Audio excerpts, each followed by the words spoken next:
I'm pleading my case to the people why we must create these cookie cutter of micro manufacturing and hydroponic farms.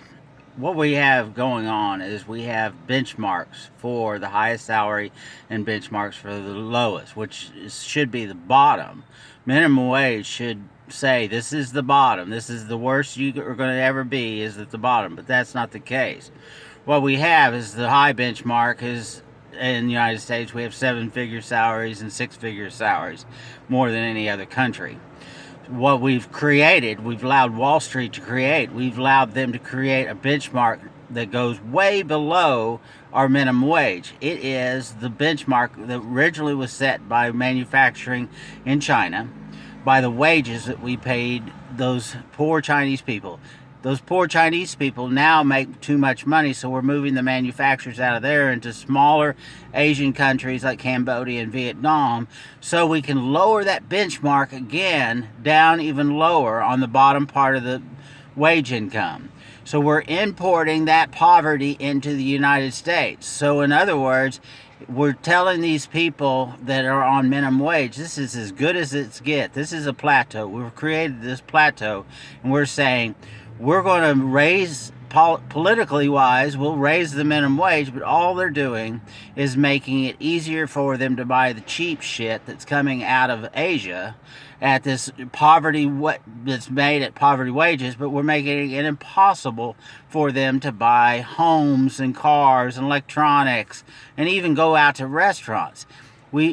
We've created this plateau of minimum wage people thinking this, they need to accept this is as good as it gets, which turns out to be close to 35 million people hover around that plateau. And then there's 50 million people on welfare that feel like it's better to take welfare than to work for minimum wage. So you're looking at 85 million people. There's only 340 million people in the United States. This is ridiculous.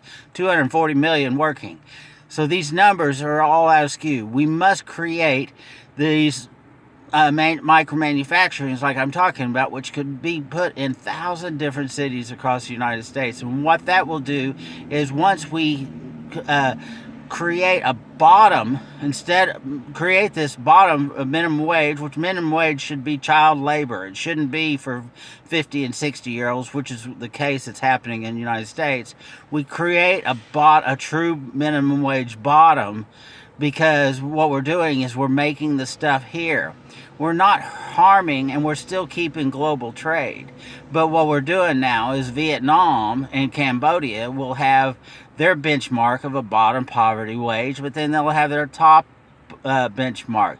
And they'll be able to have the same cookie cutter of micro manufacturers and hydroponic farms put in Cambodia and Vietnam, so they can produce the identical stuff, but they can sell it there much less because of their wages, instead of having to try to buy United States made products that are priced at our benchmark, which is not feasible for them. So we're actually will help the whole entire world by creating this system. It gets better. We've accepted this is as good as it gets. That's bullshit. There's better out there. I've tasted the good and I've tasted the bad. I love the good and I want the good for more people. So people, I need support behind me. I need a support role. I need a sports group. So this is John Calkins, and I can implement a program that we together will make everything better. Thank you.